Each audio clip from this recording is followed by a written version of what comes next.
நம்முடைய வளர்ச்சியை பார்த்து மற்றவர்களோ அல்லது நமக்கு பிடிக்காதவர்களோ பொறாமைப்படும் போது அதை நம்ம பெருசா எடுத்துக்கொள்ள மாட்டோம்.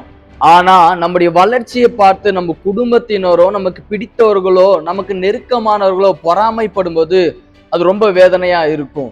ஆனாலும் நாம் வளர்ந்து ஒரு உயர்ந்த இடத்துல இருக்கும்போது அவங்க நம்மளை தேடி வரும்போது நீங்களும் நானும் அவர்களை ஆதரிக்கிறவர்களாக மாறணும். இதுக்கு ஒரு சிறந்த எடுத்துக்காட்டு யார் அப்படின்னா, வேதத்துல யோசேப்பின் வாழ்க்கை. அவனுடைய சகோதரர்கள் அவன் மீது பொறாமைப்பட்டு ஆண்டவர் அவனை உயர்த்தினதையும் ஆண்டவர் அவனுக்கு தந்த கனவுகளை பார்த்து அவனுடைய சகோதரர்கள் பொறாமைப்பட்டு அவனை குழியில தள்ளி அவனை எகிப்து தேசத்துக்கு அடிமையாக விற்று போட்டாங்க. ஆனா தேவன் அவனை அதிபதியாக மாற்றினார். பஞ்சகாலம் வந்தபோது எந்த சகோதரர்கள் குழியில் தூக்கி போட்டார்கள் அவர்களே அவங்க கிட்ட வரும்போது அவர்களை ஆதரிக்கிறவங்களாக மாறினான். அவங்களை பழிவாங்கல மன்னித்து ஏற்றுக்கொண்டான். இன்னைக்கும் நம்முடைய வாழ்க்கையில நம்மை பார்த்து பொறாமைப்படுறவங்க அதே மனிதர்கள் நம்மை தேடி வரும்போது நாம் பழி வாங்குறவங்களாக இருக்கக்கூடாது, அவர்களை ஆதரிக்கிறவங்களாக மாறணும், இயேசுவின் அன்பை வெளிப்படுத்துறவங்களாக மாறணும். அதனாலதான் ஆண்டவர் நமக்கு இந்த உயர்வுகளையும் பதவிகளையும் தந்திருக்கிறார்.